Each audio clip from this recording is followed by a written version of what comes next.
BD news. Sikh पंथ के संस्थापक, करुणा और मानवता के प्रकाश पुंज प्रथम गुरु श्री गुरु नानक देव जी के 556वें प्रकाश पर्व पर सीएम डॉक्टर मोहन यादव ने भोपाल स्थित गुरुद्वारा पहुंचकर मत्था टेका और श्रद्धा के साथ अरदास की। मुख्यमंत्री डॉक्टर मोहन यादव ने यहां शबद कीर्तन का श्रवण कर सभी को प्रकाश पर्व की शुभकामनाएं दी। उन्होंने कहा कि मध्य प्रदेश सरकार गुरु तेग बहादुर जी की जयंती और शहीदी दिवस धूमधाम से मनाएगी। बोले सो निहाल। प्रकाश पर्व की मेरी अपनी ओर से देशवासियों को बहुत बहुत बधाई। आज हम सबके लिए कार्तिक पूर्णिमा और ऐसे में इस गुरुद्वारे में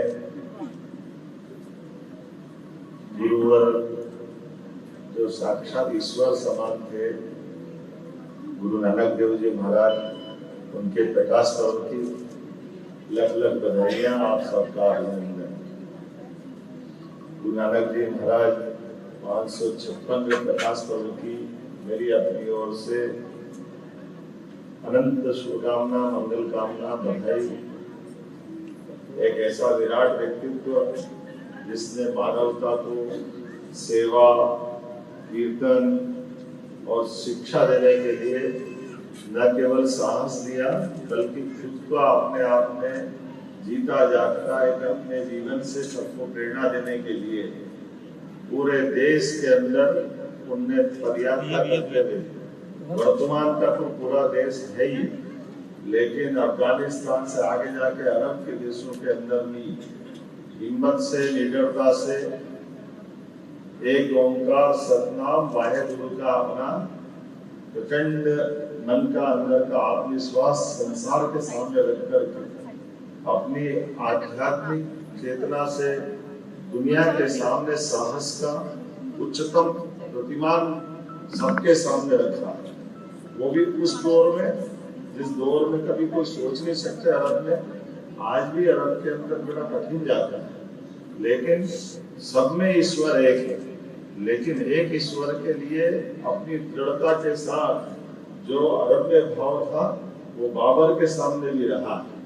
बाबर और बाबर की सेना और अफगानिस्तान पे भारत में आना, इन सब के प्रति भी जिस प्रकार से उन्होंने अपनी दृढ़ता के साथ बात रखी। जीवन की कई सारी घटना बहुत सारे प्रकार से जुड़ी हुई, लेकिन अपने मन के भाव के आधार पर सारे मनुष्यों में परमात्मा एक है, ओंकार नाम में ही सब कुछ समाहित है।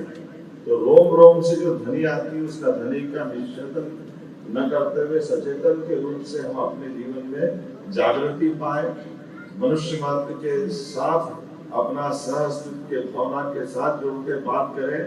और खास करके नाम जब से आध्यात्मिक ताकत और मानसिक ऊर्जा लेने के लिए उन्होंने उससे आगे बढ़ते रहे। नाम जपो, संकीर्तन करो, वंड छपो। अपने साथ सामाजिक समरसता के लिए एक पंगत में बैठ करके ये जातिगत विभिन्नताओं से समाज कमजोर पड़ता है, हमारी दूरियां बढ़ती है। दूरियां को मिटाने के लिए छोटे छोटे लेकिन बहुत महत्व के उपाय, कोई लंबा चौड़ा कर्मकांड करने की जरूरत नहीं, कोई बहुत ज्यादा नाटक दिखाने की जरूरत नहीं, लेकिन मनुष्य का मनुष्य से प्रेम होना चाहिए। मनुष्य मनुष्य के काम आए और अन्याय कोई भी करने वाला, चाहे कितनी बड़ी ताकत क्यों ना, उसके सामने दृढ़ता से अपने आप को समर्पित करने का जो मार्ग गुरु ने दिखाया, वो हमने गुरु तेग बहादुर से लगा करके गुरु गोविंद सिंह जी तक हर बार और मजबूती से पाए थे। पूरी दुनिया आश्चर्य से थी। एक तरफ वो आंधी के सामने हर एक कोई सरेंडर होता जा रहा है, लेकिन चाहे अफगानी हो, चाहे मुगल हो, चाहे अंग्रेज हो, हमारे सिख समाज ने गुरु नानक जी के उस मार्ग का सदैव सिर माथे पे लगाकर अपने आप का बलिदान कर दिया, लेकिन कमजोर नहीं पड़े। हमें इस बात का आनंद भी है और हमें इस बात का गर्व भी है। हमारे गुरुजी ने जो मार्ग दिखाया और जिस प्रकार से हम सब भाव के माध्यम से देशभक्ति की उच्चतम मिसाल कायम कर, वो अंग्रेजों के समान उच्चतम जैसा नक्षत्र और गगन में सूर्य की भूमिका होती है, वही आज प्रकाश पर्व में सच्चे अर्थों में हमारे गुरु नानक जी के मार्ग से हम सब पाते हैं। मेरी अपनी ओर से एक बार फिर प्रदेश सरकार की ओर से भी गुरु नानक जी के प्रकाश पर्व की सबको बहुत बहुत बधाई, और परमात्मा करे उनका मार्ग हम सब श्रद्धाभाव से बढ़ते जाएं। एक आग्रह जो मुझे किया गुरु तेग बहादुर जी का, गुरु तेग बहादुर जी के लिए तो एक जितनी बार चाहो मध्य प्रदेश सरकार तैयार रहेगी, जैसा आप चाहोगे कार्यक्रम बनाए, संगत बताए, हमारे ग्रंथी जी और बाकी बताएंगे।